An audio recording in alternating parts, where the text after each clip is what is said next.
Good idea.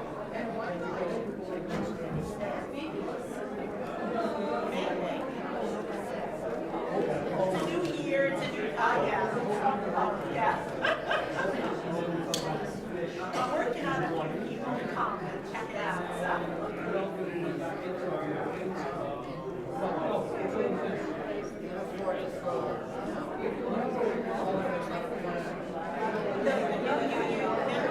Monday nights, yes. I actually already signed up for the school thing, so I'm doing that instead. It's happening at the same time. Can I go to one and ready to go to the other? Oh,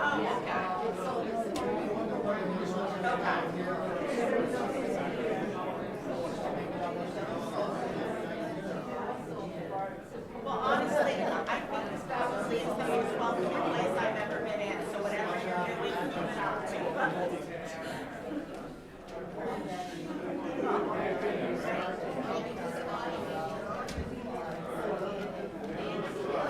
Say that again? Yes, I started in November. Yeah, I think Just that'll be signed my fine. pledge and now I have to sign the book. It doesn't matter. I mean, you're probably better off down there.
Good morning.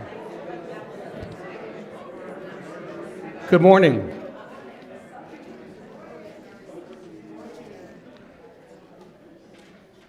Whether you're here in the sanctuary or watching in the library or at home, it is wonderful to be here together. Welcome to the Morristown Unitarian Universalist Fellowship. My name is Franklin Heller, a lay leader here at the Fellowship, and I am delighted to lead this service. I want to wish you all a very happy new year. For a few months, I knew I'd lead the first service of the year here at the Fellowship. May it be a good year. May you have good health and happiness and much joy. But let's face it, this year is likely to have a fair amount of uncertainty brought about by the result of our presidential election. We know that with a disruptor in the White House, it will not be business as usual. Likely, things that we hold dear will be endangered. Important rights will be challenged. There'll be a loosening of regulations that protect our health and the environment. We may even feel at risk as others may feel emboldened to put their worst instincts on display for the world to see. So how do we get through this? How do we show our resilience this year and the years ahead? There is no perfect template, and each of us must navigate a path that works for us. There was a time in my life where I made a bad employment decision. I was working without a paycheck. My ex-wife was in chronic crisis. My son was going through challenges. As bad as that year was, good things happened. It's actually the year I found the Fellowship, which changed my life in so many positive ways. In this service, I've asked a few members who have lived through major personal challenges, where the outcomes were in doubt and scary, to share their experiences, how they navigated it, what they learned from it, then share how it may help us now as a country, and individually as we're about to be thrust into uncertainty. I do have faith that we'll get through this. I do have faith that we as a religious community that's committed to our principles as our guideposts, we will have the strength and the will to do what's necessary and what may even be difficult to survive this uncertainty and come out stronger.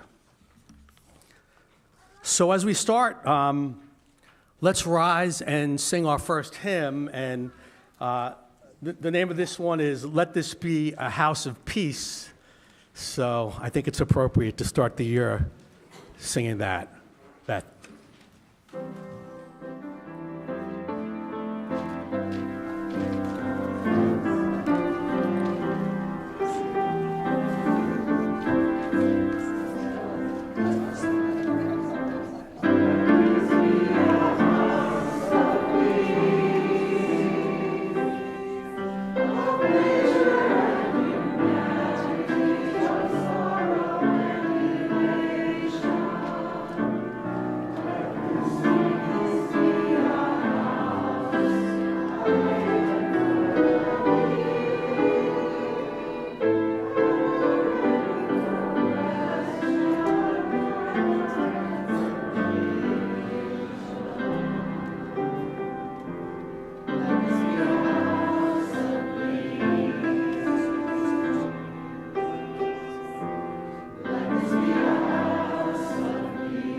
And now, I'm Kathy Cacavelli, your worship associate for today. Welcome again to the Morristown Unitarian Universalist Fellowship. It's time for us to light our chalice, the symbol of our Unitarian Universalist faith tradition. Now, if some of you were here for the special service that did Kwanzaa and Solstice and Hanukkah and Christmas, you may remember the story about having enough oil for the latkes. Well, today, we don't have enough oil for the chalice. So we're going to be Franklin will be lighting a candle. Please stand now as you're able for our chalice lighting. And now let's all read our affirmation by James Villa Blake together. It's on your screen, but we're going to try it a different way today to make it easier for our youngest, even that little one being rocked right now, who may not be able to read yet, to join in. Here's how we'll do it. I will read one part, and then you will say it back together. Here we go. Love is the spirit of this fellowship. Love is the spirit of this fellowship. And service is its law. And service is its law. This is our great covenant. This is our great covenant. To dwell together in peace. To dwell together in peace. To seek the truth in love. To seek the truth in love. And to help one another. And to help one another. Wow, that sounded great. And now, welcome especially to any newcomers and returning members. We're delighted to have you with us. After the service, please fill out a welcome card to help you get connected with us. You can also talk to our welcome ambassadors who would love to meet you and answer any questions. Look for folks wearing the sunny gold sash. Do we have anybody in the room wearing a sunny gold sash? Marjorie? Oh, 2 so far. If you need a caring presence and listening ear this morning, our lay pastoral care associates are available in the library after the service. You'll recognize them by their sky blue sashes. I see one right in the back. Carolyn, thank you. We're a community of many ages, but we all worship together. You can join us many ways on Sundays, including online, here in the sanctuary, or from our library just outside our sanctuary doors to the left. The library is great if you need a space to talk or get the wiggles out. Our service is live streamed there, so you won't miss a thing. We always have exciting things happening, and here's a quick look at a couple. First, 2 new adult classes led by Reverend Sasha are starting in January. Starting Point for new UUs and Creativity Matters. Don't miss out. Also, we're thrilled to announce the launch of our new annual Open Questions series starting today. This dynamic series will bring us together to explore profound and thought-provoking questions, ultimately shaping our future programming priorities. The first open question is, what does it mean to be welcoming? We want you all to come join the conversation today at 11:30 in Chew Hall. If you can't make it, we have more opportunities, including in person on January 12th and 2 Zoom sessions. For more details on these and other activities, check the back of your order of service, our weekly e-newsletter, or visit our website at muuf.org. Finally, please all join us after the service for social hour in our new addition across the way. And you don't have to go outside to get there, just in case you didn't know. We're glad you're here today.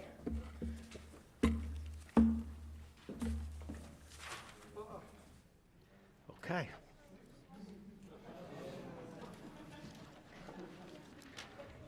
All right. Would anyone like to join me? Any of our little ones want to join me? And Kathy, I need Kathy to help me for time for all ages. We're going to talk about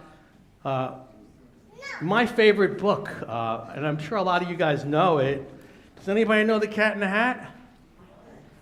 You do. How about you guys? Do you know The Cat in the Hat? Yes. All right. Hey there. How are you? You live here? Olivia? Olivia, you're Olivia. Hi, Olivia. All right. Okay, so in The Cat in the Hat, what I find really interesting is that, in the beginning, and Kathy's going to show you this next page, where, the brother and sister are at home, right? It's raining, and everybody's bored, and nobody knows what to do, and they're thinking, and their mother's out, right? So, what is this day going to look like? And they want some excitement. And then out of nowhere comes like a bump and a jump, and then a knock on the door, and who is there but the cat in the hat, right? And what does he offer? Like, why are they so happy to see him? They're happy. You know why they're happy to see him? Yeah. Why? Because he is going to have interesting, fun things to do, right? And they won't be bored all day. So, what do? They let him in the house. Now think about that. If somebody came into your house and your mom wasn't home, would you let them into the house? We'll get back to that later.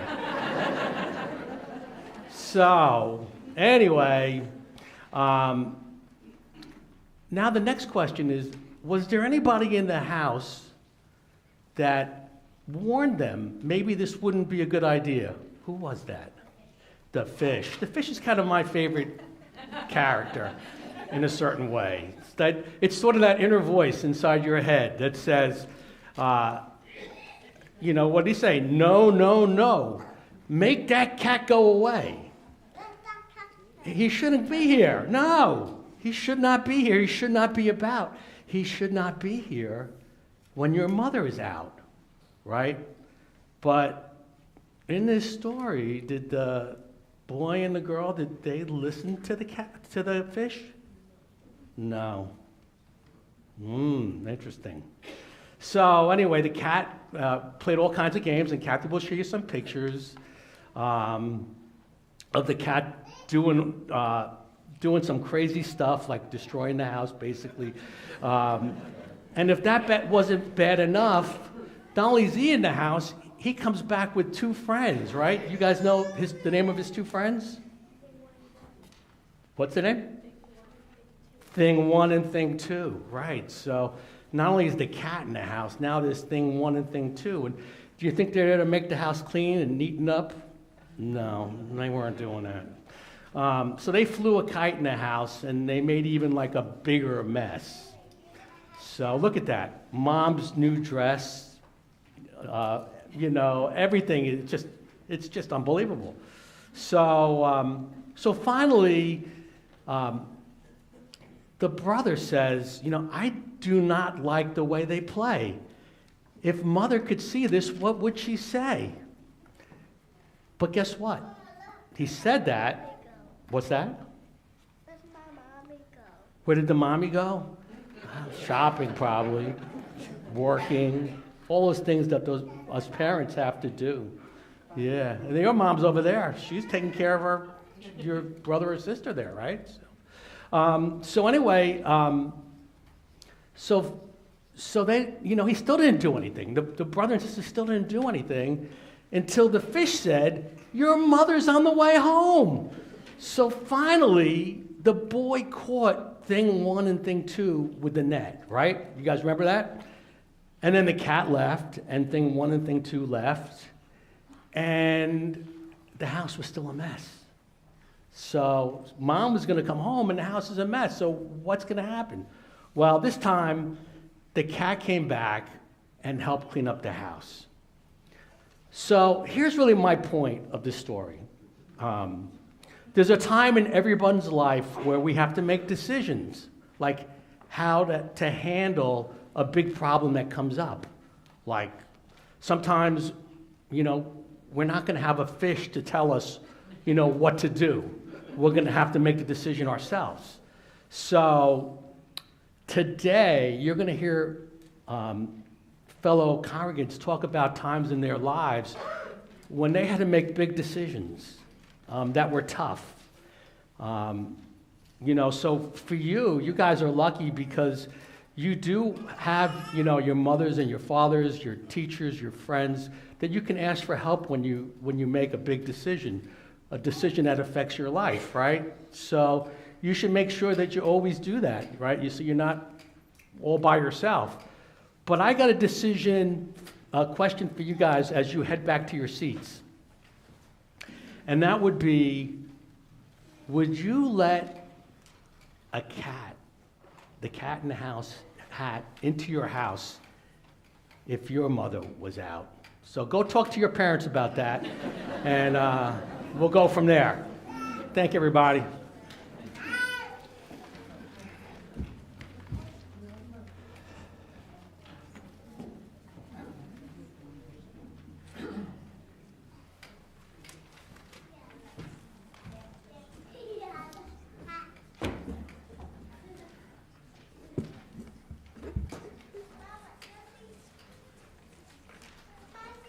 Well, we have a lot of milestones to share today. Sometimes we come to this sacred place with much on our hearts. Perhaps you welcomed a new baby, lost a loved one, got a new job, or have a health concern. Whatever your joy, sorrow, or concern, you can share it in our service by filling out our Milestones and Passages card form before 9 a.m. on Sunday morning. You can find the form by following the link in our e-newsletter. You can also fill out one of our Milestones and Passages cards before the service. This morning, we have several.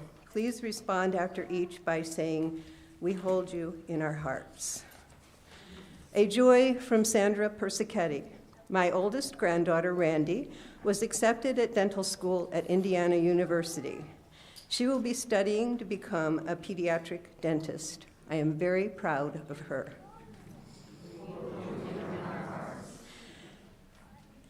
Some concerns. Katrina Petrasik shares her recent mild stroke affecting her vision. She is at home recovering, and we have information on her address and her cell phone. You can see me after the service if you'd like that information. Jackie Mulkey. Say it? Mulkey? Mulsey, okay. Shared her recent mild stroke affecting her vision. She is at home recovering. Cards, visits, and calls are appreciated. And I have that information here also. Michael Hacker shares that Judy Harris was transferred from Pine Acres in Madison to Morristown Medical Center for palliative treatment of symptoms related to her pancreatic cancer. Cards, visits, and calls are appreciated, and I have Michael's cell phone here. Don Marks shares his hospitalization for pneumonia at Morristown Medical Center. Today is 1 week since his admission. He is improving and hopes to go home sometime this week. I have his address and his phone number, should you need it. Sloan Crea, 9 years old, had surgery on January 3rd. Her parents report she is doing well. Her surgery was successful, and she has minimal pain. She was brave and handled the surgery better than was expected. Please sign the Get Well card during social hour today to wish her a speedy recovery. Joe Sipigora shares the sorrow that her eldest and only surviving sibling, Frank Nasso, passed away peacefully at age 101. So, one final joy from Glenn Bergenkamp. Tomorrow is my mother, Elbjorg Bergenkamp's 91st birthday. She first came to the fellowship when she was 37 years old. That's 54 years since she's been here. Please wish her a wonderful happy birthday. And I forgot to do that. Let's hold them all in our hearts. Thank you. Let's take a quiet moment now for the prayers and meditations of our own hearts. Close your eyes. Get comfy in your chairs. Breathe. Practice presence as you hear the breaths of those around you, of this community that holds you. Feel the spirit of life holding us all in this still moment. Let's take 3 deep breaths together.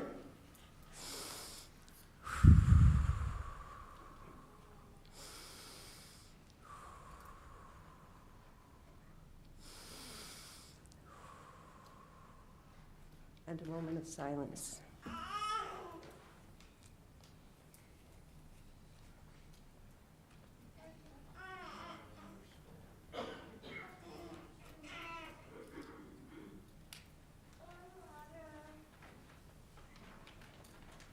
Amen and blessed be.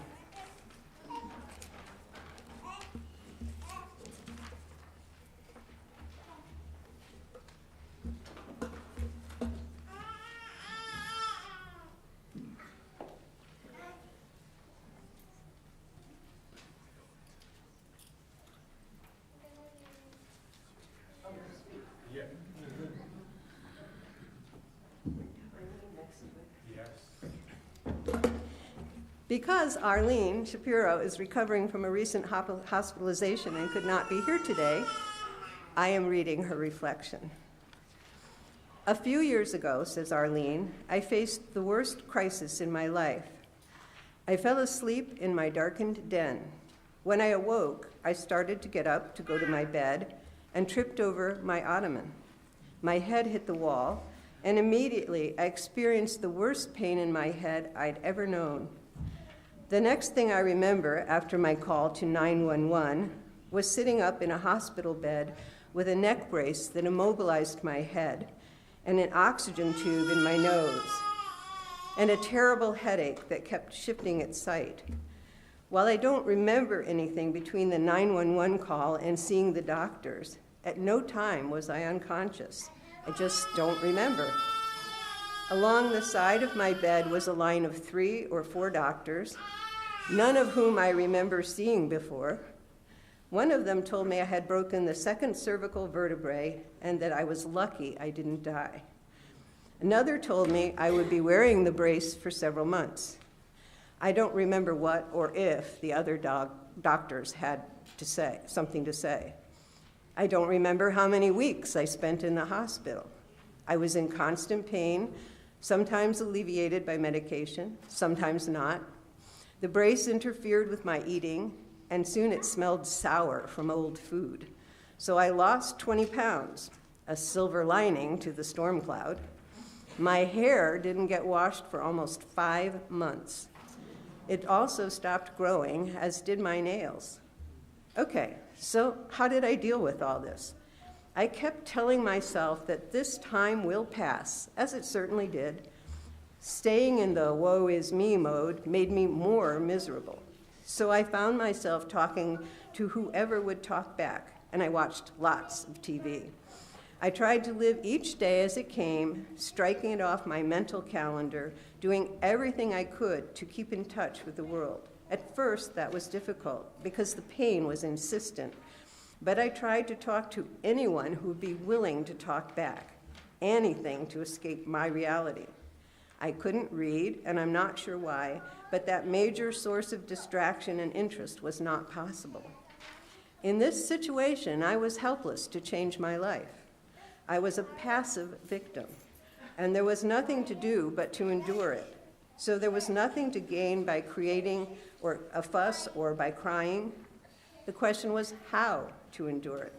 Since turning to the woe is me mode only increased the emotional and maybe the physical pain, I didn't even consider it. Instead, I turned outward and dealt with the world as it entered my hospital room. My thoughts were now filled with the people I met, what they said, what they were like, and how I imagined their lives to be. My head was too full to leave much room for self-pity. And it worked. But please don't be misled. All this good stuff I was doing did not lead to happiness. It left me somewhat content, enough so that I could endure the immediate future and not fall to pieces. I survived. So now here we are post-election. The day after Terrible Tuesday, I was depressed and mopey, convinced the sky was going to fall any minute, or else that this nation as we know it would end, and soon. On Thursday, I had a hairdresser's appointment. Now, you can miss a doctor's appointment, but you can't miss a hairdresser's appointment. So off I went. I told Tommy about my mopey day and how hopeless I felt. And he said, "You were mourning." At that, I started to laugh. How ridiculous. No one had died. Then I had a mental picture of me in a sunny meadow atop a mountain. It perfectly illustrates what my moods had been. First, I struggled through a mopey depression, and then I opened the world up to me. I realized that many others joined me in my view of the election, with all their resources that I knew nothing about. That, like my broken neck, the time was finite, and that nothing, or almost nothing, was as terrible or as wonderful as one might imagine. And that is the moral to my story. We are social animals, the most social on the face of the earth, and we are complete only when we at least acknowledge the world and the people in it. We live most of our mental lives concerned in one form or the other with the lives of others. That enriches us and maybe also keeps us sane. I know it's not always possible to let the world in. Sometimes, rare times, we are so overwhelmed by our problems that there is no room for anything else. But with time, and maybe without our realizing it, we let the world trickle in. At no time am I suggesting that all this makes the troubles disappear. That would happen only if we lived in a fantasy world and denied what was painful to acknowledge. No, what I'm suggesting may make it easier to face our fears so we can conquer them. We're facing the world in reality. While at first we may live in fantasy or denial, we make progress when we can come down to earth. One more thing, we must give ourselves some slack. We always try to do the best we can and make the best decisions we can. Who can hope for more than that? I'm back up there.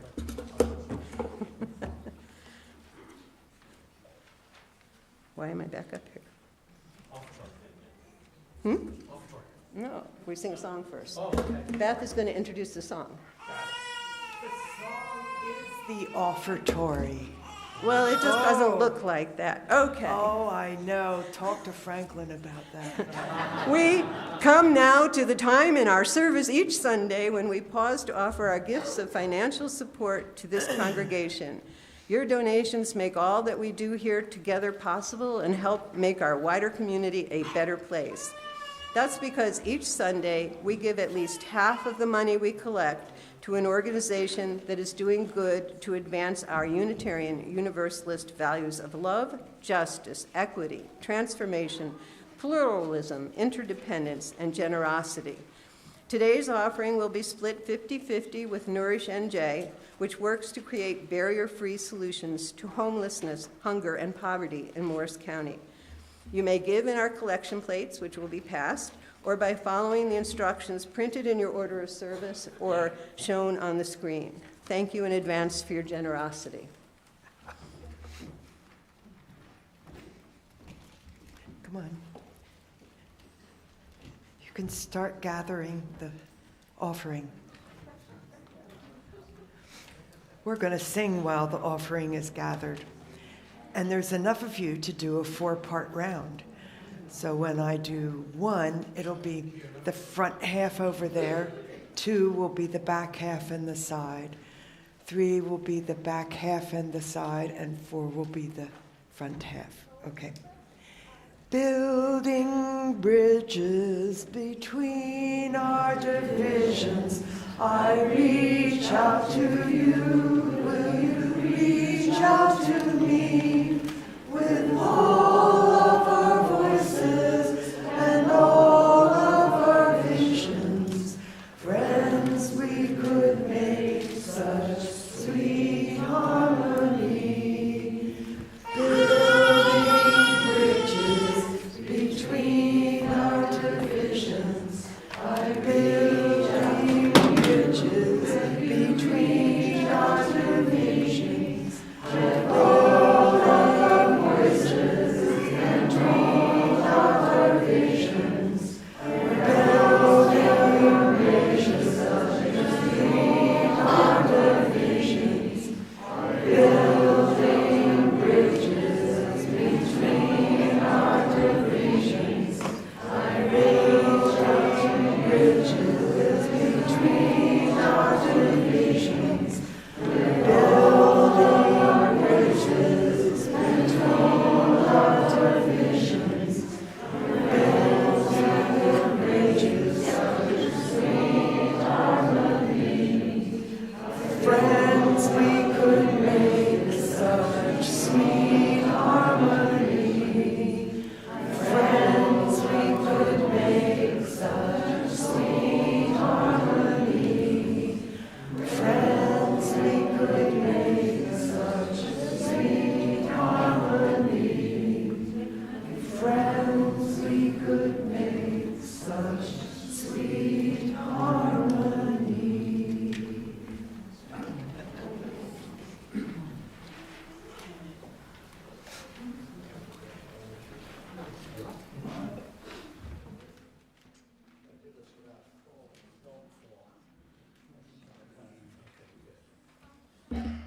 morning. Get this out of the way here. The stages of uncertainty. So there I was, June 12th, 2023. Andrea, my wife of 43 years, had just died of Alzheimer's. For years, I had been on automatic pilot, comforting her, talking to her until it was no longer possible, working with aides, nurses, doctors, the hospital staff at Morristown Memorial, the Chatham Emergency Squad, the police, hospice, great people, all. And now I was the one in trouble. I had to continue on automatic pilot. There was the funeral and then a big move, but what then? I could make plans and carry them out, but grief doesn't follow a flight schedule. The automatic pilot, me, spun in circles in the sky. Flames seemed to engulf me, and I was ready to bail out. I strapped on my parachute and prepared to jump when lightning struck. Whether battling alcoholism decades before, a big win, coping with soul-crushing litigation, not so much, or navigating the turbulent cycles of my bipolarity, I had always sought out people who understood suffering. So back in 2023, instead of jumping into further uncertainty, I sought clarity. I talked to friends, I talked to psychologists and psychiatrists. I read biography, focusing on Winston Churchill and his depression, figuring that his bulldog tenacity might lead the way. I thought about religion and bounced around, speaking of turbulence, up, down, sideways, always trying to land on my feet. And land I did, wait for it, in the parking lot of the fellowship. I tore off my goggles and dismounted my Sopwith camel and marched up to the front door. It was open. I walked straight ahead, made a sharp right into the library, and plopped into a comfortable chair. Whew. And then, with the force of a Category 5 tornado, Joe Erhane swooped in and swept me up in the values and full meaning of the fellowship. That was last June. My first experience in the fellowship was entirely surreal. In minutes, amidst the uprooted tables and chairs, books and broken glass everywhere, I was chatting with other members as if nothing unusual had happened. Another day at the fellowship. We chatted about the fellowship's mission, so similar to mine, and with my binoculars, I saw the new building, and I was hooked. My philosophy was very much on course. Once again, in my time of need, good people had helped me escape the crash site of self. Good people, with their wisdom, had pulled me from the wreckage. But the task of rebuilding my life goes on. The uncertainty sits like a heavy beast upon my chest. Throughout, I have been inspired by a history professor I had who spoke of adversity and often said, "It is our obligation to believe there is a way out." I also believe that we are obligated to think there is a way out. And for me, the way out is finding the right people, as I have, so that with their wisdom, I can continue the hard work of rebuilding my life and conquering uncertainty. I am on firm ground now. Thank you.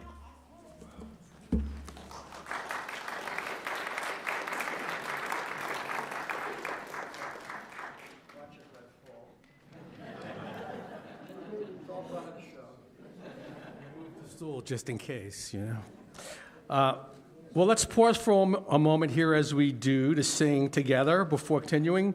Let's remain seated and sing the first two verses of hymn number 1015 in your teal hymnal, I Know I Can.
Good morning. I'm Allison Chase, and I know what you know, that life is not always easy. Things don't always turn out the way we want. We all know that dreams crash, monkey wrenches fall into the engine, people disappoint, accidents and illnesses wreck plans. Sometimes nothing seems to turn out as expected. A short list of things I didn't expect in my life. My first marriage at 21 would fail. My beloved baby would be born with a serious multiple handicap birth defect. I would manage 4 international moves with young children within 6 years. My daughter would have 6 surgeries during that same period. My first husband would be overcome by alcoholism. I would divorce at 42. I would struggle with financial woes. I would be a single parent for 2 children without any help from their father. I would witness my daughter's painful struggle to create a life she could live. There would be more destructive alcoholism in people I love. I would suffer 2 crippling accidents in the last 11 years. And of course, I had to deal with my own efforts to thrive physically, emotionally, and spiritually, in spite of it all. Thankfully, there has been much to counterbalance this litany of difficulties and uncertainties. A happy second marriage, a rewarding teaching career, many years in the 12-step program Al-Anon, the fellowship, dear family and friends. I have had a richly textured life, full of love, and I'm very grateful. But it has not always been easy. So, what I can offer you is what has sustained me. What do I hope will sustain me as I move through my 80s and through the very uncertain future that we're all facing? Well, I am grateful for two capacities that I believe I have been gifted with, that I didn't earn, and that I'm very lucky to possess. Sometimes I have to remind myself that I possess these capacities, and I have to work hard to nurture them. But I believe that it's possible for all of us to cultivate them when they are in short supply. The first capacity for me is an optimistic, mostly sunny approach to life. I try, quite consciously, to look for the good and to be grateful for what I have. This has enabled me to believe in the possibility of better time, even when the present is very dark. It may sound silly, it does sound silly even to me, that I say to myself things like, well, I'll feel better in the morning, or I know it's the bottom of the eighth, and the Yankees are down by 4 runs, but there's still hope, they could still win. Or, well, I'm in the hospital, I've broken my elbow, and my humerus, and my pelvis, and I have a massive black eye. I can't move at all, but I'll get better. Optimism has been a godsend. Quite simply, and sometimes quite literally, it has enabled me to put one foot in front of the other. The second gift is the capacity to be charmed by the world, charmed by its natural beauty, by its creatures, charmed by man-made beauty in the form of art and music, charmed by people in all our messiness, charmed by surprises and quirks and laughter, and by the possibility and the reality of goodness. I love trees and flowers, creeks and oceans, deer and even possums. I love cathedrals and camping, tulips and cashmere. I love family and friends, people who are funny, who are tender, who are happy, who are sad, who are broken. To me, it all seems like a miracle. What I try to do is to pay attention to the miracles around me, especially when my world feels bleak and full of worries. These abundant miracles nurture me. Finally, in a sermon, Reverend Allison Miller once defined God as, quote, the creative healing power of love. This is the God I believe in, although I never would have considered it a capital G God until I heard her say it. I believe in our capacity to heal ourselves. I believe in our capacity to be healed. In some spiritual place within me, I believe that all will be well, and that I'll get through, even if I don't get the outcome I want. And I'll leave you with this, a first stanza of a poem by Emily Dickinson that I just carry this poem with me. It is, I would call it the poem Hope. And she starts with, hope is the thing with feathers that perches in the soul and sings the tune without the words and never stops at all. And I'll read it one more time. Hope is the thing with feathers that perches in our soul and sings the tune without the words and never stops at all. Thank you. May we all have that thing with feathers that perches in the soul. Thank you.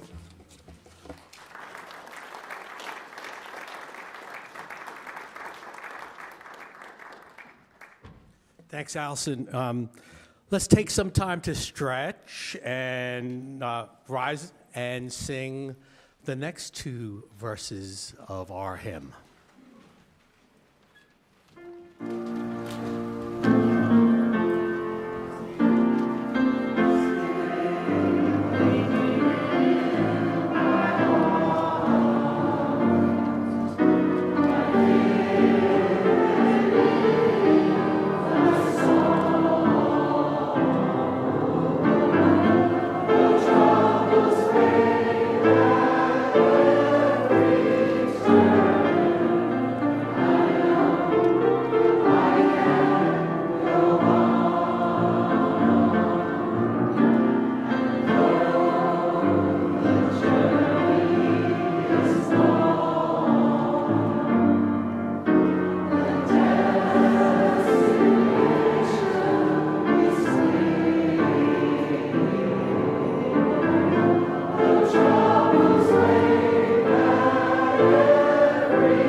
Here's our pause.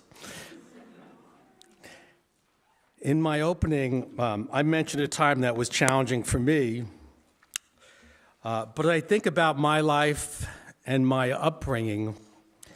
I think of my mother, who was a Holocaust survivor.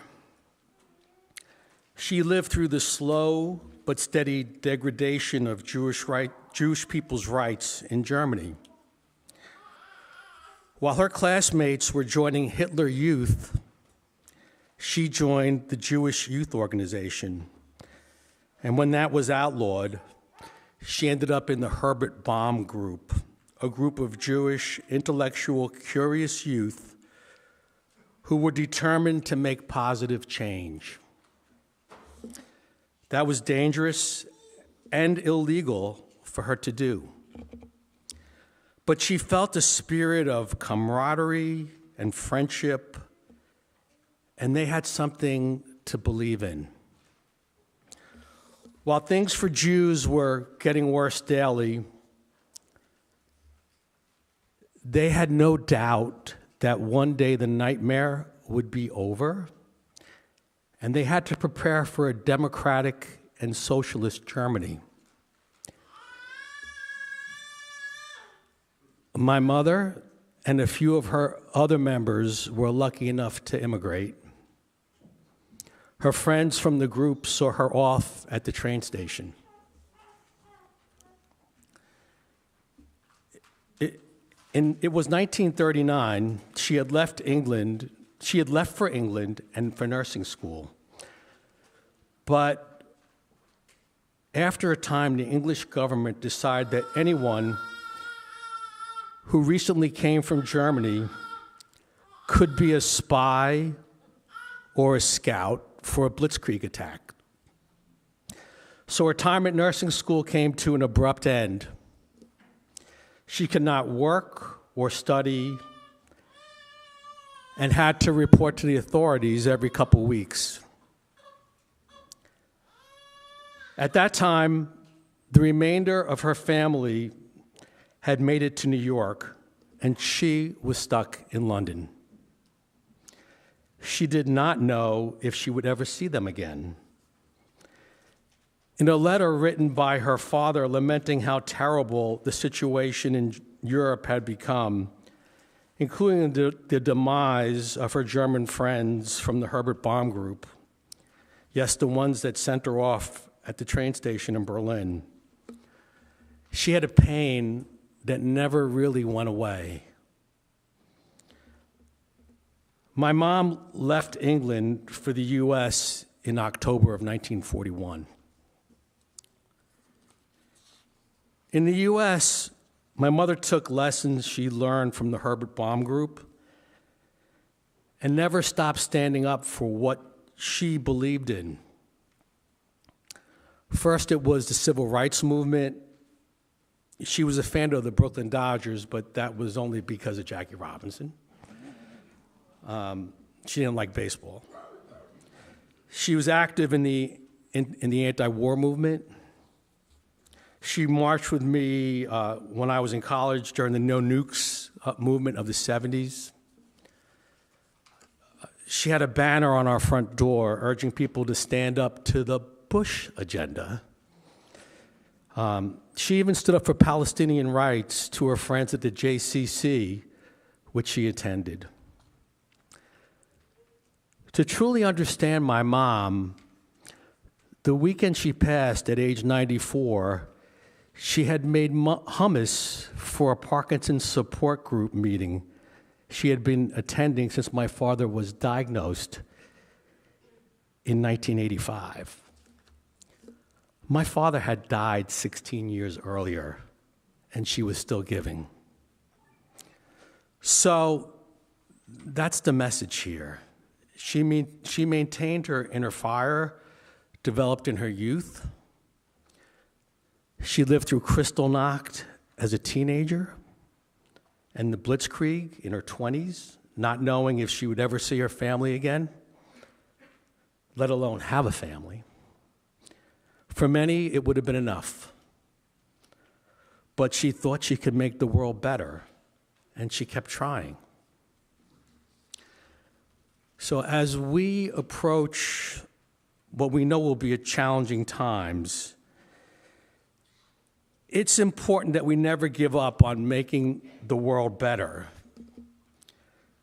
She hung on to hope even in times of profound sadness. My friends, it does matter how you live right up to the time you take your last breath. Wait a second. I hear my mom. Yeah? Okay. She says that we have work to do. But first, let's stand up and sing the 5th verse of our hymn.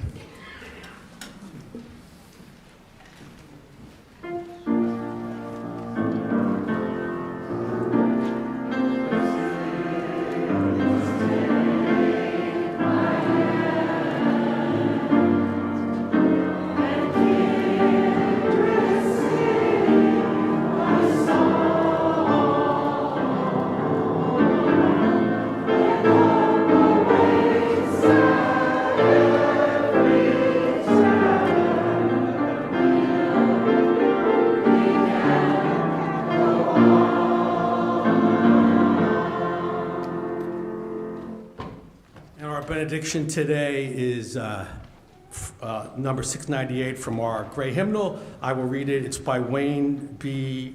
Arneson. Take courage, friends. The way is often hard.